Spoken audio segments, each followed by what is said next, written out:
Let me say first off that this is a court of inquiry. It's not an adversarial court. It's a nonprofit educational event. And with enormous energy and intelligence, all of us have been brought together to try to bring out some of the aspects. So if I may, I have prepared an overview statement based on my work these many past weeks. And I want to just say that as a parent and as a patriot, I'm absolutely outraged by what we're allowing to happen to our children. Humanity is judged on how you treat the weakest member of the society.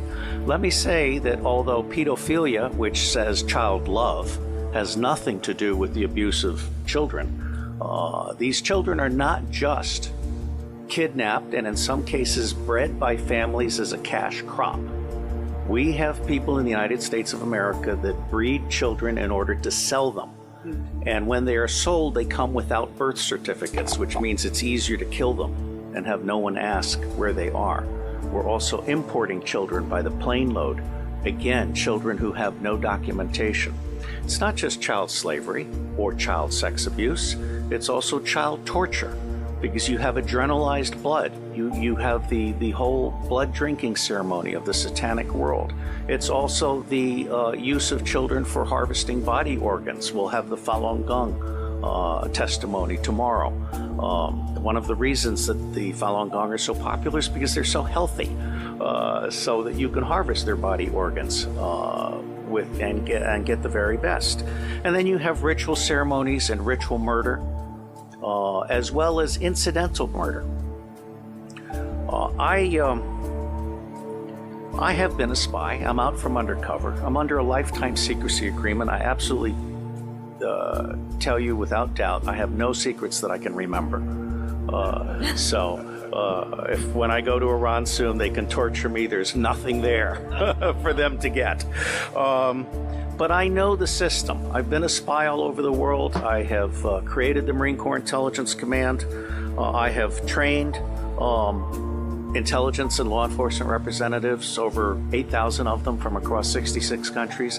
They are all, without exception, good people trapped in a bad system.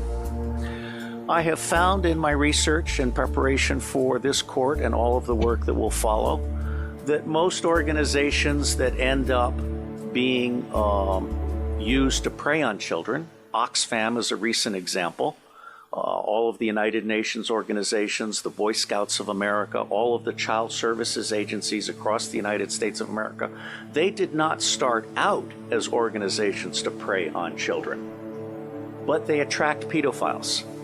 And ultimately, pedophiles end up rising in the ranks and controlling those organizations, so that an organization that initially started out in the service of children becomes an organization that is in fact hunting children. And one of our distinguished commissioners has written an absolutely wonderful book called Child Hunters, which I recommend to all of you as a brief on this. Governments are letting us all down.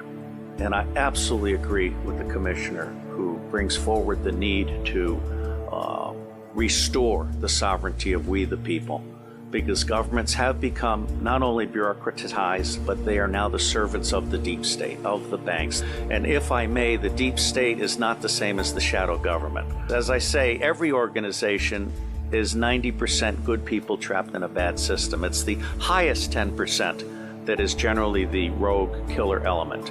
My final comment. The center of gravity for taking down the deep state. Pedophilia is both the induction glue. Pedophilia is how the deep state recruits and controls people. It is also the Achilles heel of the deep state. I believe that once the public realizes that the government is not protecting their children at a scale of vulnerability that we can articulate, then everything else about the government is called into question. All right? So for me, this is a truly righteous endeavor.